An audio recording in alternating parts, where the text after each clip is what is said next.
Bienvenue dans votre chronique consacrée à la santé. Aujourd'hui, on parle de diverticulite, Monsieur John. D'accord. Est-ce que vous en avez déjà entendu parler en fait? Non. Diverticulite.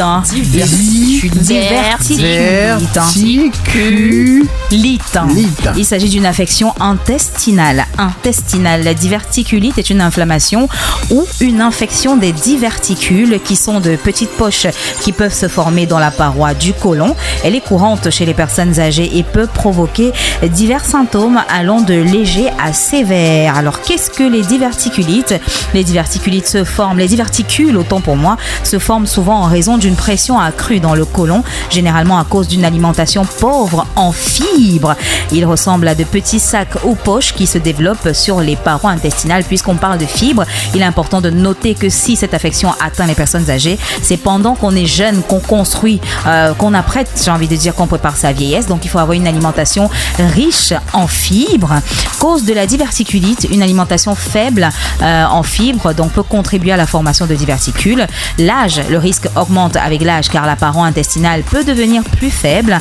Le manque d'exercice, l'obésité et le tabagisme, peuvent également jouer un rôle. Les symptômes de la diverticulite peuvent inclure des douleurs abdominales, généralement du côté gauche, une fièvre, des nausées, des vomissements, changements dans les habitudes intestinales comme la constipation ou la diarrhée qui va s'installer. Le diagnostic de la diverticulite se fait généralement par un examen physique, des analyses sanguines pour vérifier l'infection, des examens d'imagerie comme une échographie abdominale ou un scanner.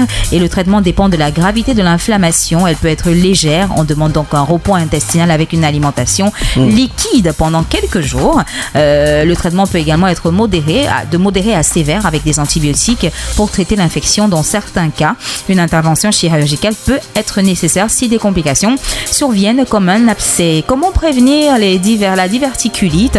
Pour réduire le risque de diverticulite, il est conseillé d'augmenter sa consommation de fibres et ça commence maintenant. Intégrer les fruits, les légumes, les céréales complètes dans votre alimentation. Il est aussi important de rester hydraté et de boire de l'eau, pas de la bière. Et de faire régulièrement de l'exercice.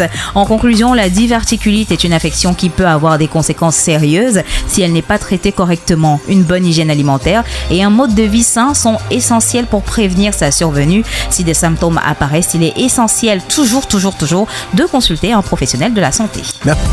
Retrouve la vibe sur ton téléphone via nos différents comptes de réseaux sociaux Facebook, Instagram, X et TikTok. Volume 3 Cameroun.